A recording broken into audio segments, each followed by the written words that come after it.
like to extend our warmest welcome to His Excellency Bishop Wang to be with us tonight.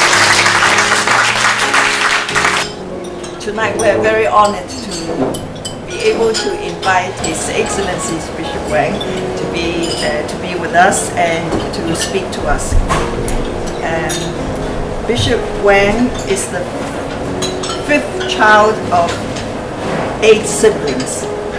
He comes from the Manchu ethnic background, but he was raised up in the midst of the wartime nationalist China. So he had to leave home, which was Beijing was his home at that time, at age 15, and came to Hong Kong to study in the South China Seminary in Aberdeen, which is the predecessor of Holy Spirit Seminary. After ordination, he was sent to Rome to finish his doctorate degree in canon law. On graduation, he was recruited to serve in Grenada, West Indies. For 12 years he stayed there, and then ended up in San Francisco in the United States when his sister and brother-in-law both died, leaving him to be the father, the mother, and the foster carer for all the 4 orphans, nieces and nephews. So in San Francisco, he made the record of being the first Chinese parish priest in the Bay Area, San Francisco Bay Area.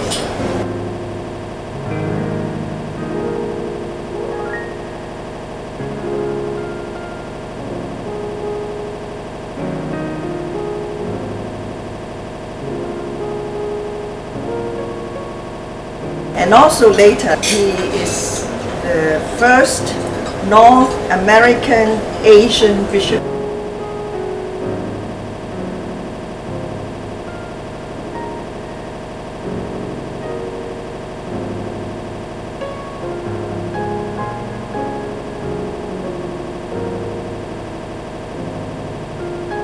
He also contributed his time in the diocesan judicial court in San Francisco. I also found out that he has been the exorcist in San Francisco or in California. San Francisco. So this is the new task that I found out tonight. Of course, we are also thankful that the Bishop gave us a few books that those who want can have it.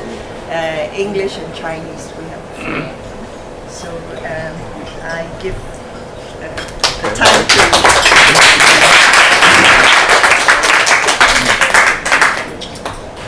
點解今晚我想講英文呢？因為如果講中文呢，就需要我好多時間嚟準備。口音唔啱啊，都唔緊要，因為我認為咧口音唔係咁緊要，聽得明就得啦。We talk about the accent. We had now he's a priest, he was a seminarian, went to Barcelona for the World Youth celebrations. He's from El Salvador. And I encouraged him, I said, don't come back right away. You spend some time in Spain before you came back. After he came back, I asked him, I said, you enjoy it? He said, yeah, very much. I said, no problem with language, right? Because El Salvador speaks Spanish. You know what he says? Yes, I understand everything. They understand me. Although they have a funny accent.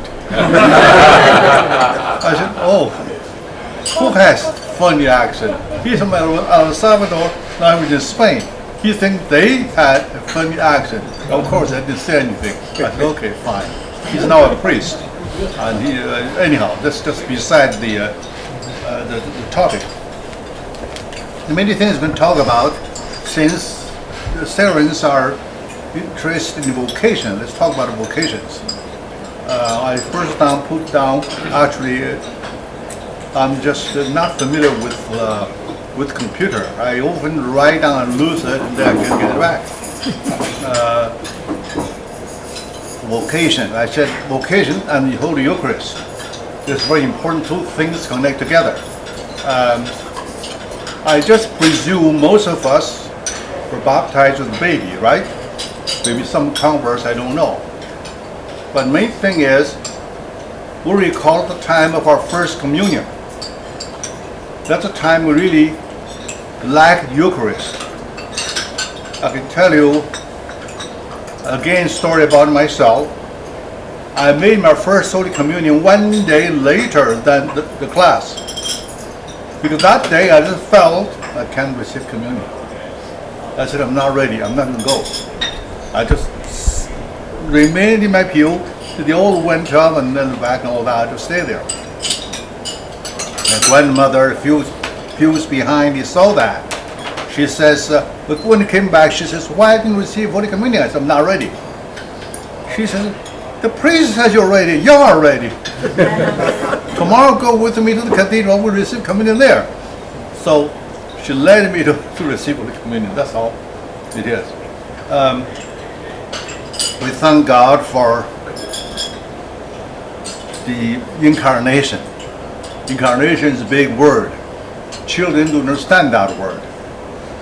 Sometimes we don't either because there's very many things involved in incarnation. We know we thank God not only for redemption but also sending us Jesus Christ, human person. We imagine God in abstract. We don't know how to imagine that. But when we come to Jesus Christ, human person, that's different. A little child, the most impressive thing for me is Christmas time, you saw the crib. There saw the little baby, and this is Jesus Christ. You begin to feel kind of affection towards that. Gradually, these things grow in you. Little child, I said I want to be a priest. Another reason I want to be a priest because in my home there are a couple of Canadian priests. They went to Beijing to learn Mandarin, and they often came home. They often, first of all, they want to have some, domestic food to taste, and then practice their Chinese with us. And in my family, well, the rule is that children, we go greet the guest and get out. There are other rooms for you. This is room for visitor. But no, these two priests don't want me to leave. I have to stay there. I said to the parents, oh, never mind, you stay here and they play with me. And I said, they're so joyful, so happy. I said, they're so happy, I want to be a priest myself. I just see the happy life they live. So therefore, nowadays they ask me, what advice do you give young priests? I said, be happy. Be happy does not mean no difficulties. Among difficulties, you still be happy. Face it bravely and honestly. Don't be afraid. Just be happy. Enjoy it. This is what priesthood. Actually, I think for every vocation, the same thing. Your family life, the same thing. You enjoy your family life. Be happy with your family. Does not mean you have no difficulties. Of course you do. No such a thing as no difficulties, but be happy. So this is how I want to be a priest. But then in those days, after graduating from grammar school, you enter the minor seminary. At that time, I refused. I don't want to go. And my parents, my grandparents, they were disappointed. And they led me to the parish priest. And they insist I want to be a seminarian. I said, no.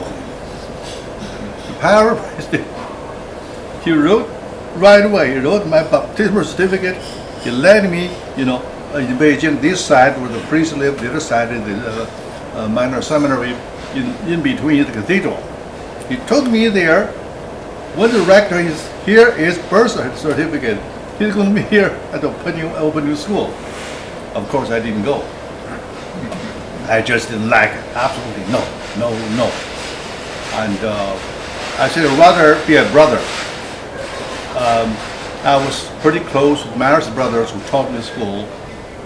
Somehow, now I began to think, afterwards began to think.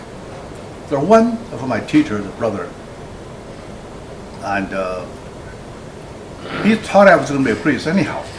I said, I want to be a brother. But he began to tell me about Holy Mass. And he asked me to copy the Mass prayers. I never knew that copy it is better than reading it. You have to pay a lot more attention by copying it. Gradually I said, brother, this is really beautiful prayers. Yes, this is what you say every Mass you go to. And, oh, then began to link me with that or that. But still didn't change my mind. I just didn't want it. I thought it good, but no, it was later on. Eventually, we came to Hong Kong.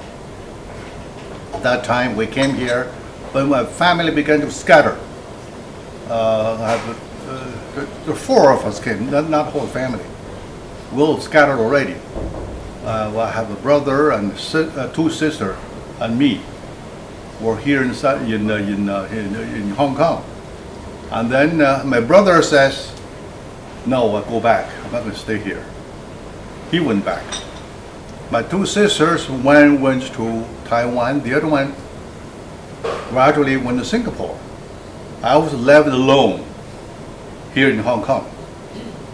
As a young boy, that period I'm really, really sad. Said be happy, but I couldn't be happy. I didn't know what to do.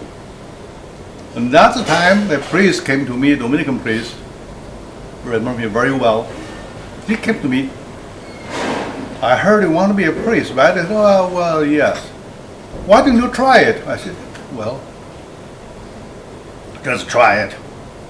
So sent me to Macau, and then of course I have to catch up with other seminarians. You see, those people who started from first the beginning of the minor seminary, beginning of Latin.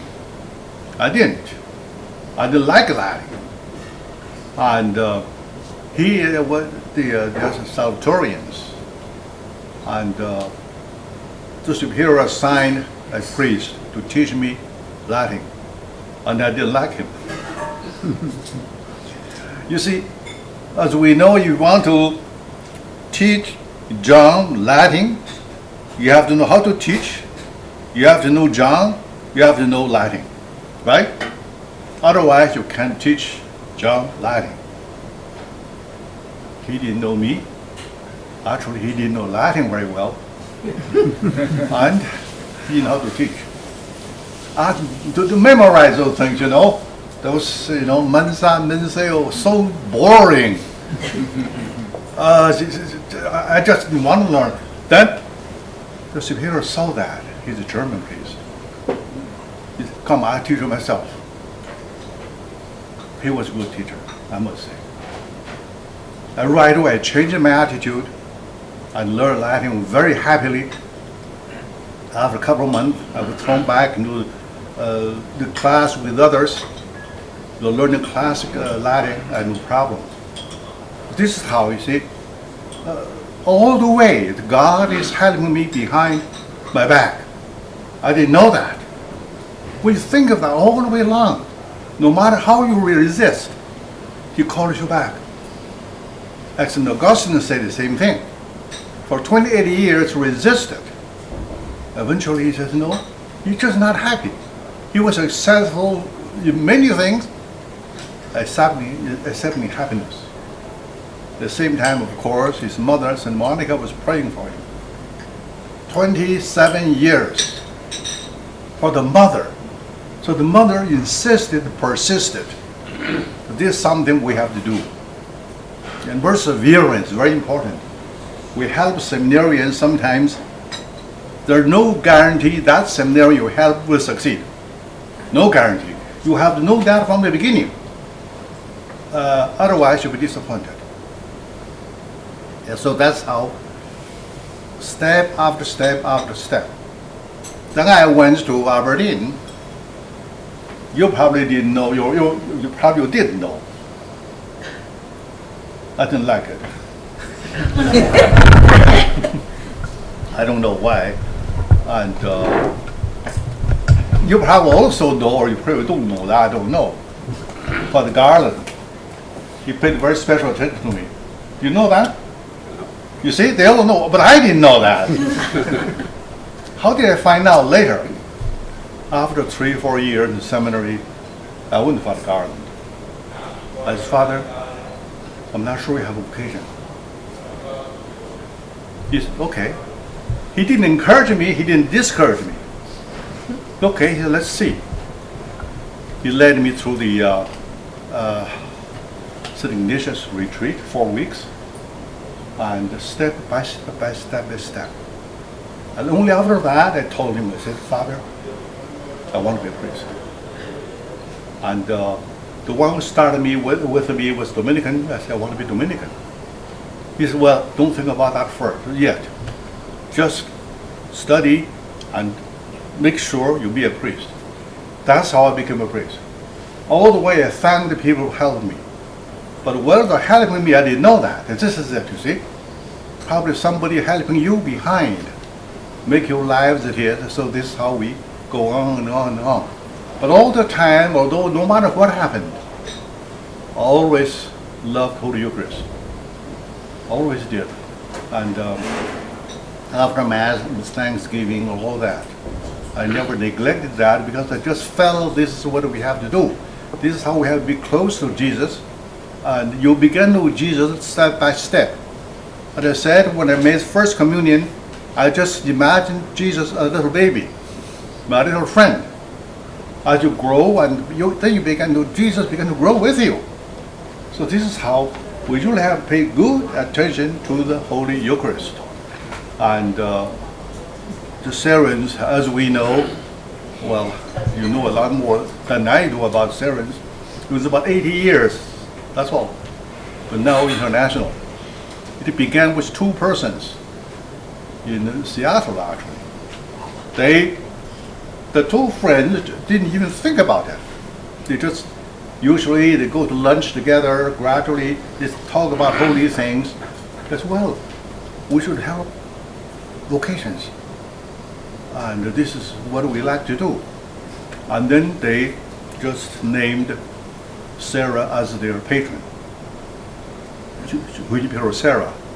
He is one established, all the missions in California. Step by step by step by step. And this is a good example for us. So they followed that, and then 2 became 4, became 10. And then Serra Club was formed. Only about how many years? You do better than I do.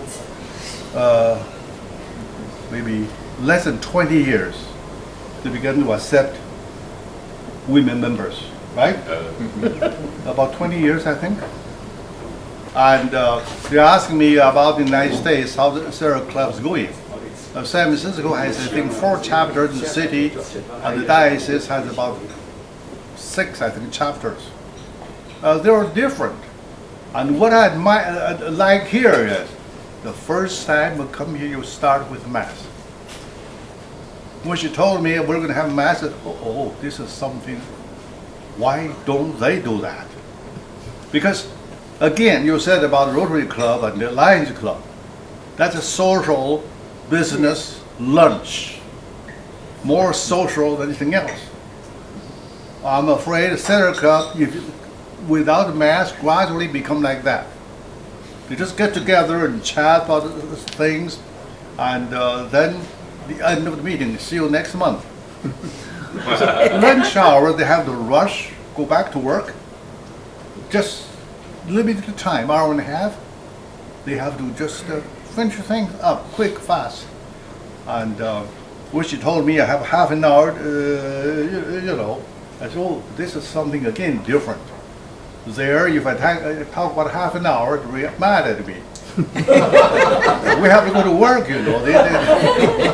The rush. So we have to take time and pray hard and hold the Eucharist. And I think I should leave some time for discussion. You may have something to offer yourselves, so go ahead. 講中文又得，英文又得。好啊，冇講拉丁文啊。我哋都唔識啦。